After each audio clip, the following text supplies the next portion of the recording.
Hello, Casey from interwebkaiju here. If you haven't noticed, I did not get to finish all of the subscriber appreciation month suggestions. There's more than I thought, so this video is a bunch of them combined, and then the other two are gonna get their own dedicated videos, and then I'll be doing the buy me a coffee suggestions. So enjoy this bunch of reviews. Hello, Casey from interwebkaiju here. Prophecy is a 1979 film suggested by my friend Larry D. And sees an environmental agent and his pregnant wife go into a forest that's in conflict between its natives and a paper mill. But things get scarier as mercury-contaminated water is mutating the wildlife.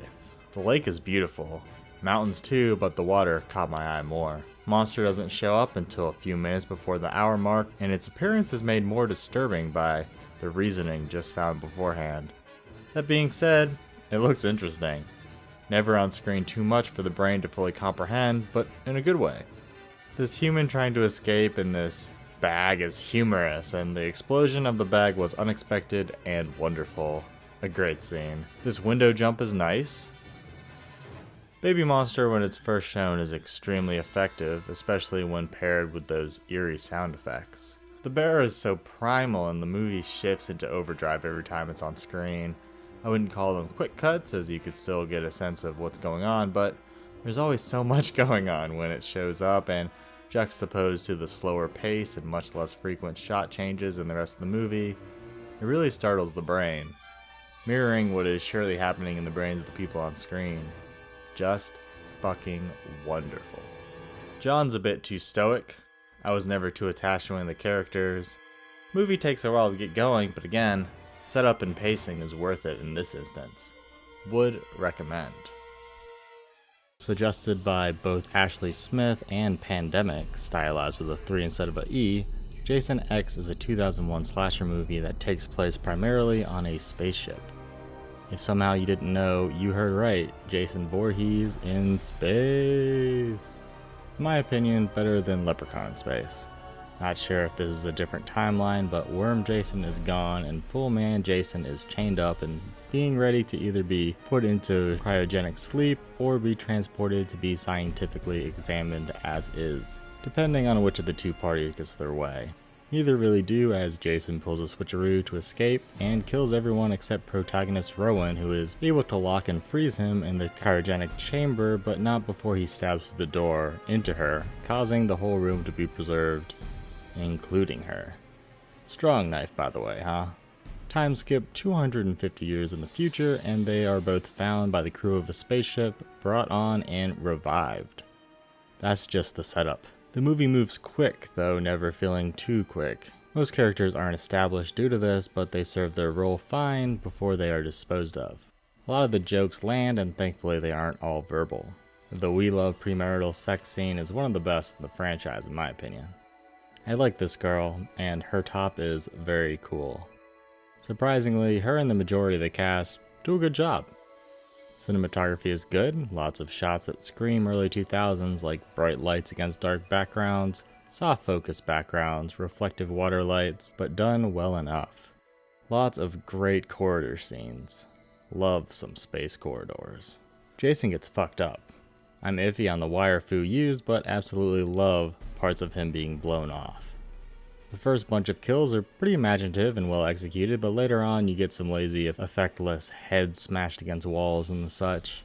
CG doesn't look great most of the time. A case can be made for the hollow room by the in-movie world's tech, but especially when they are flying in space in the finale, that's just laughable without excuse. Plus, when the ship runs into a station before the explosions, there's no lighting changes visible, even though one CG model is literally going through another. The other cons encapsulate the majority of the series. Jason's lumbering around and killing people, just now on a space station. There's not much else here, and there's not much else to the character. We get Uber Jason, which I'm indifferent about. He's just more unstoppable, as if that was a weakness he had beforehand. It does lend itself to sort of a surprise, but not if you've seen the movie before, or if you looked at the remaining runtime when he seems to be done for. The thing is, none of these cons are deal breakers for me. The movie is fun. more so than the rest of the back half of the series for me, and I would recommend it. Today's movie is a suggestion from Hobbs at Hobbs Horror. Produced by Ring Wrong Films, Bread and Circus, recently distributed by Wild Eye Releasing as Alien Scum in their Raw and Extreme line, is a 2003 movie about something. Anyways, it starts off with a grown man being born from the Earth's vagina, getting his umbilical cord cut by a monk who then handcuffs and cleans him. You know what, I cannot even try to explain the story. But there is some type of story here. It's just pretty hard for me to follow. But this is where indie filmmaking shines, when it shows you things that a big studio would most definitely strike down. And thankfully for Bread and Circus, it's shot and edited all competently enough. Like, they actually thought out several shots and sequences for each scene. Other indie filmmakers take note. Oh, the gore effects are pretty good too. Like, almost every gore effect surprised me at how solid it was. If you write down the things shown in the film, it's a great list. Heads being bashed in, hearts being ripped out by a person via tree impalement. Sure, let's bring up that Earth birth again. Just an amazingly eye-catching and discussion-starting way to begin a movie, but what this movie needs is probably a more traditional storyline. Or at least the way it presents the storyline. A lot of it is just visualizations of a person's story, and then there's some time skipping.